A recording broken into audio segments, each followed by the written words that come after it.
there, my name is Dylan, and today's review is going to be Dropmix. Now, I know what you're thinking, Dropmix isn't really a traditional board game, but I decided since it comes in a cardboard box, it's completely made of plastic, and there's a bunch of cards in it, I'm going to review it anyways. So instead of Dropmix, you're going to have your big plastic piece with a bunch of slots for different cards, and you're going to use that to connect through Bluetooth to either a phone or some other device that has the app on it. So yes, this is an app game. If you do not like apps, you are not going to like this game. Get off my lawn. Now, I am not going to go super in-depth on how to play this because, honestly, Hasbro and Harmonix made some really nice videos that explain exactly how to play the two competitive modes in the game. And honestly, they're really well done. They're better than anything I could ever do. Plus, they have really happy people that I wish were my friends, and they live in a really awesome apartment, or at least a loft or somewhere that I wish was mine. Suffice to say, there are sort of two competitive modes. The first competitive mode is basically a direct sort of confrontational. It's you versus one other, or you can play in teams of two. You're going to be putting cards on the board for points. Every card placed is essentially a point. Sometimes you get color bonuses and things like that. You can also combo with the gray cards, which are essentially sort of a wild card, but they also grant a special ability. Each one has a different special ability, so you kind of have to learn what they do as you play. There is a slight bit of strategy to this mode. It's probably the most strategic mode, just because you do have those combos, and if you can set it up right, but you do have to deal with the randomization of your own deck or your teammate's deck, and that can work in your favor or not work in your favor, of course. The other mode is actually a cooperative mode. Basically, you're all working together to sort of satisfy the crowd, and the crowd is the app, and it's going to tell you what it wants, and it's going to be some sort of, maybe they want to hear a certain beat at a certain volume, that kind of thing. It's pretty simplistic, and it's not the hardest game mode in the world, but it's kind of a fun little diversion.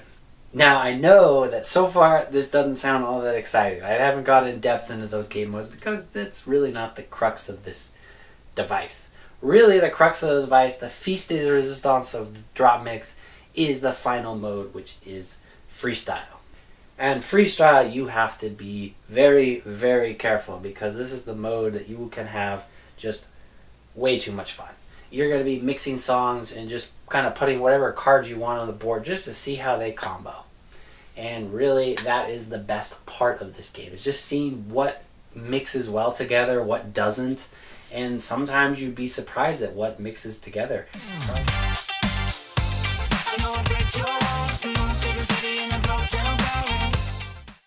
And of course, you have to be careful because you may make songs that are just so good that you'll be dancing, and then your app will die and you'll look like a fool.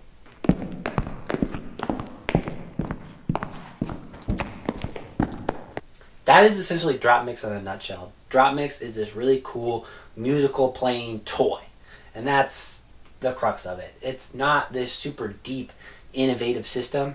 It's really cool. It's a lot of fun. It's not super deep. And we'll have to see where it goes from here.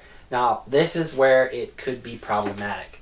There was, at release for Dropmix, that from what I understood, is there were some supply problems. Not all stores had it, and it was very hard to get a copy of it.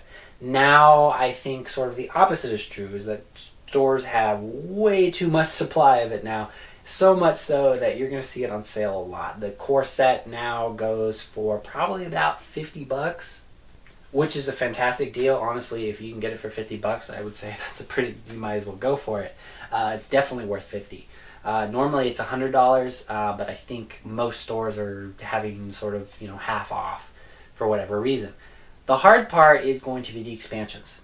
The expansions for Dropmix are done a little weird in my opinion. There are these big sets called playlist sets, which comes with 15 plus one extra bonus card. And that gives you a full deck that is playable in each of the modes. The other expansions are, right now they have Series 1 and Series 2, and that's several sets of 5 cards. Now, they're not random sets of 5 cards, but they're not labeled very well either. The only way to know what you're getting is the outside image. every outside image is going to be exactly the same. So if you have the image that you see, you know the cards in there you already have.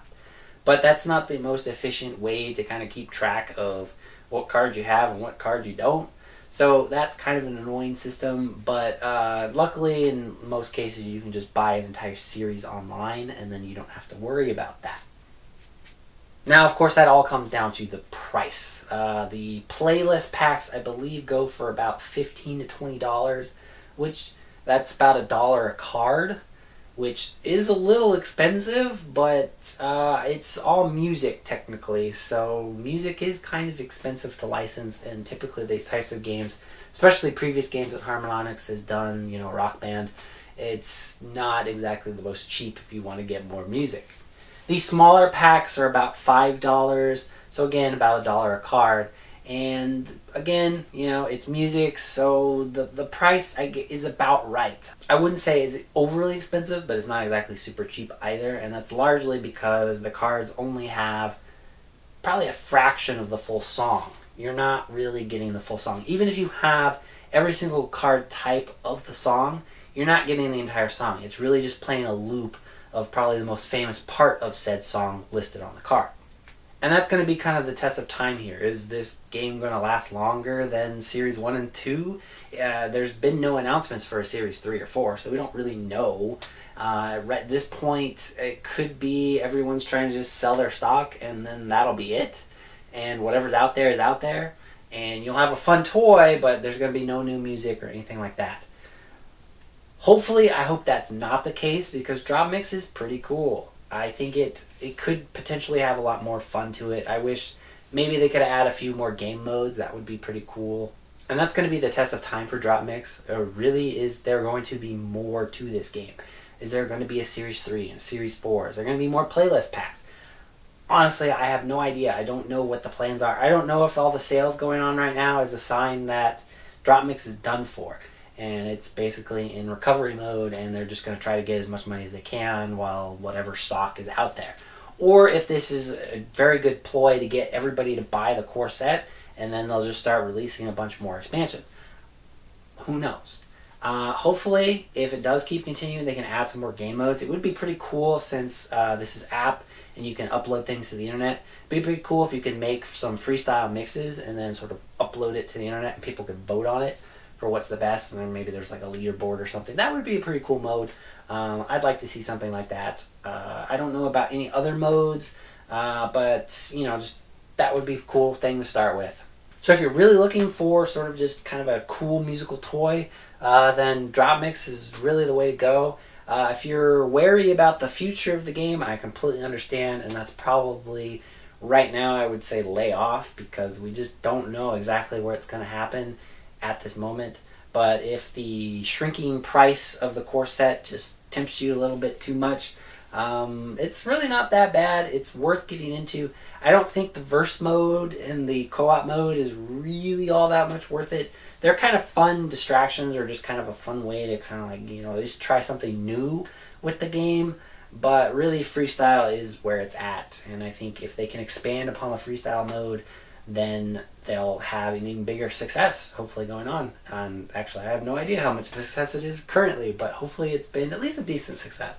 Harmonix makes some pretty cool games, and I'd like to see them keep making them. That about does it for this review. I hope you enjoyed it. If you did, please remember to like, subscribe, leave a comment below. Check me out on Facebook, Instagram, and Twitter. I constantly will be talking about sort of miniatures I'm painting or sort of games I'm playing, possible upcoming content, that sort of thing. And if you really enjoyed this review, feel free to check out my Patreon and contribute any amount that you wish, or don't. That's both perfectly alright as well. Catch you next game night. Bye.